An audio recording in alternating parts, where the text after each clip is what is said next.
Assalomu alaykum. Dunyoning har qaysi ellarda vatansizlikning dardini tortayotgan, vatan ichidagi ota-ona, urug' tuqqan, do'st-yonlari va azizona xalqining g'amida kecha-kunduz azob chekayotgan qarindoshlarim. Navbatda vatan ichidagi xalqimizning beshiga kelayotgan chidiqsiz zulm, kulfat va fojialar va ularning ahu-faryodlari butun dunyoni larzaga soldi.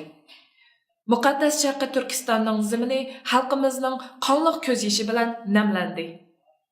Ulug' Allohga shukrlar bo'lsinki, hozir Yevropadan toki Amerikagacha, Birlashgan Davlatlar Tashkilotidan toki Yevropa parlamentigacha butun xalqaro jamoatchilik Xitoyning begunoh xalqimizga selayotgan inson qalbidan chiqqan jinoiy qilmishlari uchun orqa-orqadan hisob so'rashga, mustabid Xitoy hokimiyatini ayblab orqa-orqadan qonun va qaror loyihasi ma'qullashga boshladi.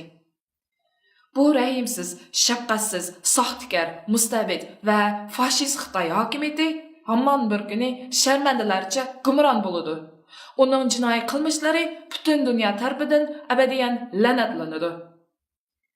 Aziz qarindoshlar, vatan ichida xo'rnayotgan suyimli xalqimizning qayg'usiga o'rtoq bo'lish va ularning nola faryodlari butun dunyo jamoatchiligiga tuyg'uzish uchun 11 oyning 6 kuni Janvadagi Birlashgan Davlatlar Tashkiloti binosi oldida o'tkaziladigan buyuk namoyishda qo'lni qo'lga tutishib, birlikda yurish qilaylik.